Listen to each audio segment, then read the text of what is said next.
Hey, welcome back to Jazz Time. JazzTime.com is an online store that buys, sells, and trades authentic luxury watches. We make these videos so you can easily choose the best watch for yourself in the comfort of your own home. We offer the lowest prices anywhere online, and if you'd like to know the price, simply click on the links in the description below. We greatly appreciate if you purchase your next watch from us at JazzTime.com. Today we'll be taking a look at a discontinued model from Patek Philippe. This one, the 5170R-010. Obviously the 010 denoting the black dial. R meaning rose gold construction. This one on a very dark, almost black alligator leather strap. Again, the reference number 5170R-010 or 010, whatever you want to call it.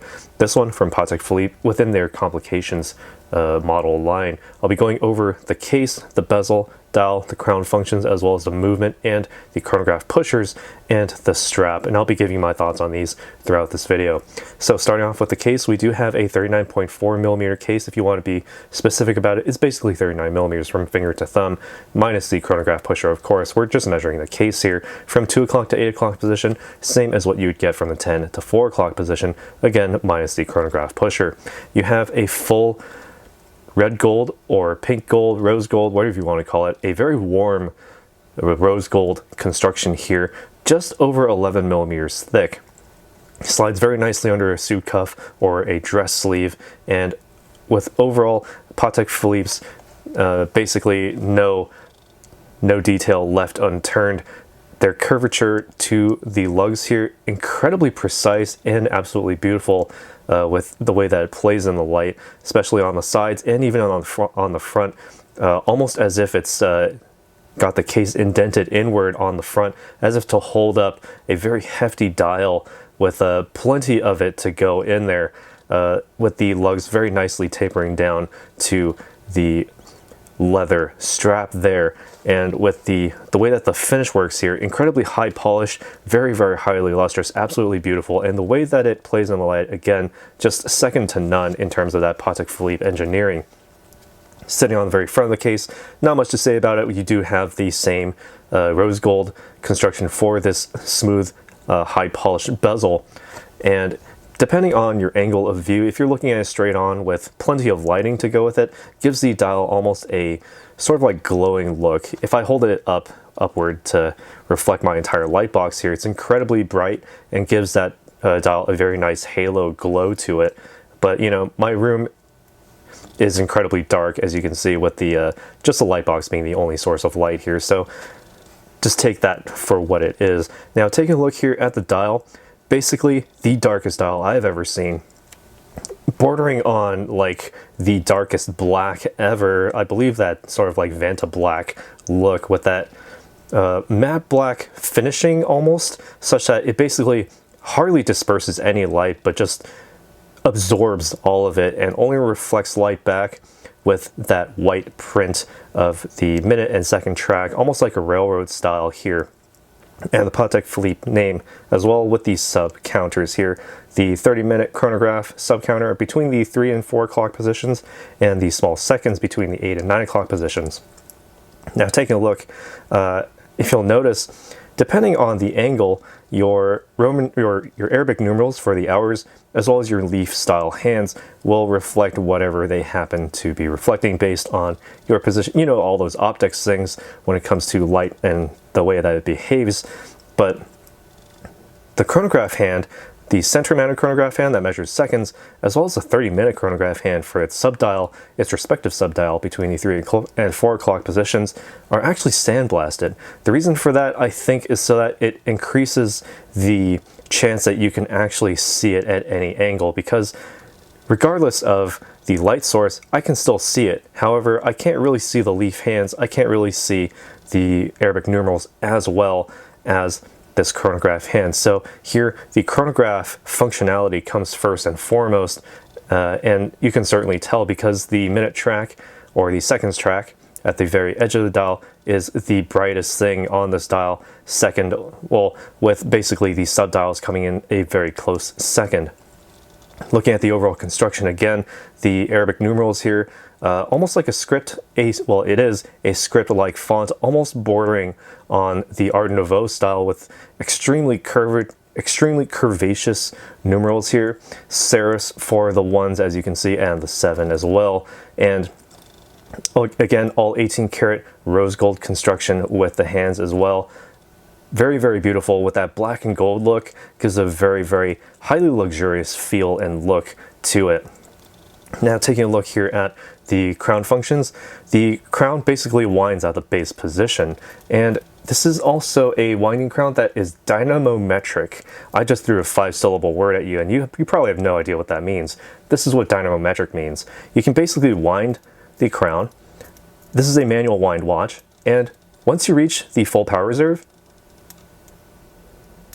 it actually gives a nice gentle click to tell you that it's reached the full power reserve. So about 20-ish winds will get you to the full power reserve for this movement, and that dynamometric feel gives it that extra added sense of functionality that you don't get in many other watches. So it basically tells you that you've reached the full power reserve.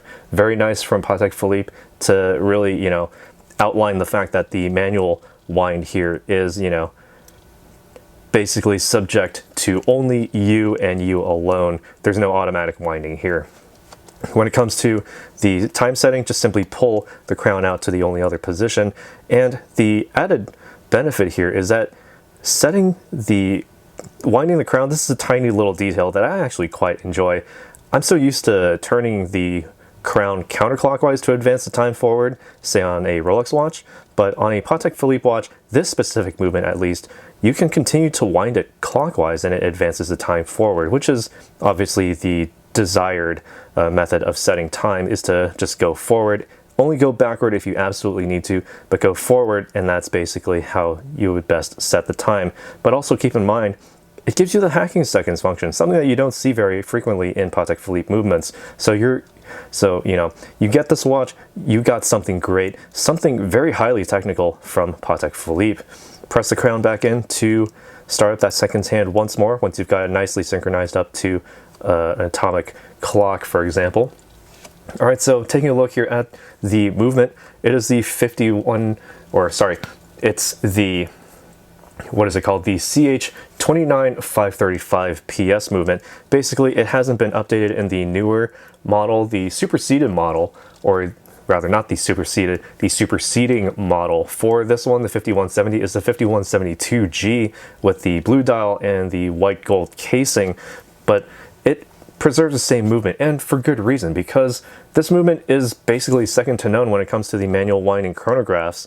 This one gives you up to 65 hours without the chronograph running. If you keep the chronograph running, thanks to the clutch, the column wheel, you can actually keep it running for about 50 hours. So it's basically 2 days. Basically just wind this once every morning and you're good to go.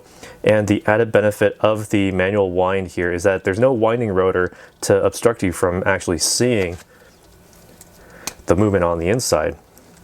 So you can actually see all of the working details in there, and with the chronograph running, you can actually see the way that the lateral clutch works with respect to all of the internal workings there. And let me make sure that it's stopped. You can actually reset it and see all of the internal workings there. Yes, so incredibly beautiful design from Patek Philippe. And one more thing before I go further on the movement here, we do have the chronograph pushers at the 2 and 4 o'clock sides of the case here, but if you press them in, it's a very, very specific feel that I've never felt in any other chronograph. It's a very, very good tactile feel. It's very crispy with a very, very nice springy response that I can only really imagine in other watches, but here it's real, it's made in reality, and it just feels so good to press that button in and get that nice, good haptic response really from the clicking of the lateral clutch and the column wheel for the chronograph. And again, you can keep this running as a large center seconds hand if you so desire. You can ignore the small seconds hand with no additional wear on the movement. Just keep in mind that it will run the power reserve down from 65 down to 50 hours at a time. So just keep that in mind. You still have 2 days that you can go without winding this. The diameter on the inside, 29 millimeters.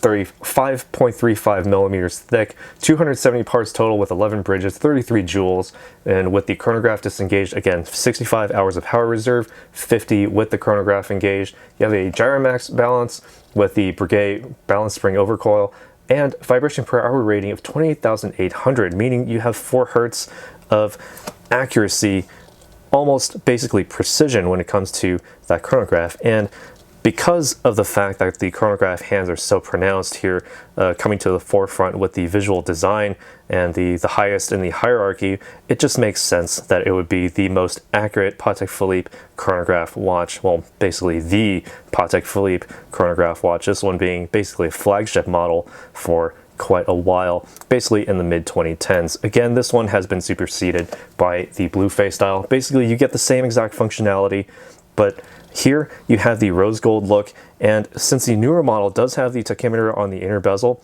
this one has a much cleaner presentation, and with the nearly Art Deco, or sorry, not Art Deco, Art Nouveau design aspects to these numbers, gives a very distinct Patek Philippe feel to it. Now, I've said enough about that. Let's talk about the strap here. We have a very, very dark, almost black alligator leather strap. I'll just call it a black strap because that's basically what it looks like. Alligator leather straps, nice and large leather scales with a gold clasp with the pin buckle attached to basically keep it nice and sized for you. So you have a leather strap with the calfskin underneath, gives it a very, very comfortable feel. Sizing pins, should you so desire them, and a nice large hole so you can actually keep it nicely fastened. And this is actually, while it does not look to be incredibly secure, it's incredibly secure. It's hard to open actually. And even though this is a rose gold construction, this will last for quite a long time. And you know, I'm filming this in 2021. This watch came out in the mid 2010s, so nearly 5 years old, maybe even more. And you know, it's still running just fine. Now, while I'm here, I can actually try it on, give you my thoughts as to how it wears on my wrist. Keep in mind, my wrist is 7 inches in circumference, so a bit small for this watch, even though 39 millimeters is probably the highest end that I would go. The way that the lugs sort of extend outward, giving a very, very broad width or height to this watch, makes it so that, you know, I don't really see much of the strap, but it's all about the dial. Again, that's the most important part of this watch. Again, the strap is just a little addition to it that just really, it's just sort of like the whipped cream on top of the, or the icing on top of the cake rather. It gives a very, very comfortable feel, and with the tiny bit of space between the lugs and, or the space created by the lugs that makes, you know, that a little bit of extra space helps keep the wrist nice and breathable. You can still wear this watch if your wrist is down to maybe even 6 inches in circumference. I probably wouldn't go any lower than that because, you know, it does have a wide stance on the wrist. This one basically almost exceeding the ends of my wrist, as you can see. If you have a larger wrist, you can certainly wear this no problem. And certainly with the, even though it is a rose gold construction, not incredibly heavy. So again, this could double as a very elaborate dress style watch. And with the under 12 millimeter height, again, slides very nicely under a suit cuff or dress sleeve. And taking a look at it one more time, face on, if my camera would focus, right? Incredibly beautiful and high contrast. That black and gold presentation here, absolutely beautiful. It just looks like it's almost antiquated, but for a good reason. And, you know, it's not to its detriment. It's actually very, very clean in its presentation. And I do very much like the serifs on these numerals. It gives it a very distinct and unique feel, something that only really Patek Philippe would dare go. And, you know, on the newer updated version, they've gotten rid of the serifs, they made it more modernized, added more numbers to it. It's just almost on the level of a pilot watch, whereas this one keeps it within the dressy style. So even though this one's discontinued, it's absolutely beautiful and something that I would quite desire myself. But enough of what I think. What do you guys think about this watch? Let us know down in the comments below what you think about this Patek Philippe. It's technically a complication, but it's a chronograph. The 5170R-010. This one with the rose gold construction, black dial, Arabic numerals, the chronograph, of course, on a black leather strap. Let us know what you think down in the comments below. If you happen to enjoy this video, or if you learned something, or if you like that word dynamometric, just hit that like button. Be sure to subscribe if you haven't already, and hit the bell notification so you can be notified when we go live with another video like this one. And as always, if you'd like to purchase this watch, we can get one for you. This one will probably sell very soon, so it won't be sitting on our desk for very long, but we can still get it for you below the manufacturer's suggested retail price. So currently on the market, selling for below retail, but probably won't be there for very long. And considering that this one's discontinued, it'd be even harder and harder to get as time goes by. So if you can't get one now, you better jump in your time machine back to 2021 or even before, so you can actually get one of these. All right, so that's about all I got for this video. Thanks for watching. Take care. We'll see you in the next one. If you want to find out more about the watch you just saw in the video, you can just click below on Show More to see the full description. Then you can check the link next to Model as seen in video, click on it, and you will get to the proper page where you can see all the details. If you're watching on a mobile phone, you have to click on the arrow down on the right hand side below the video to see the full description. If you like this video, please give us a thumbs up. If you would like to share this video with your friends, you can use the share button below and share it on any platform you like. If you have questions, constructive feedback, want to tell us about some mistakes or misspeaks, just write a comment below. If you want to see more videos like this, you should subscribe to our channel and visit our channel page where you can find all the videos. And if you're interested in a specific watch brand, you can check out our playlists. If you want to check the price for a watch or want to buy one, remember at jazztime.com you always get a steep discount, so you should check the prices with us. If you want to know the price for a specific watch, just go to Google, type in JazzTime, plus the brand, model, and the details you're interested in, and Google will find the right page for you. Thank you for watching.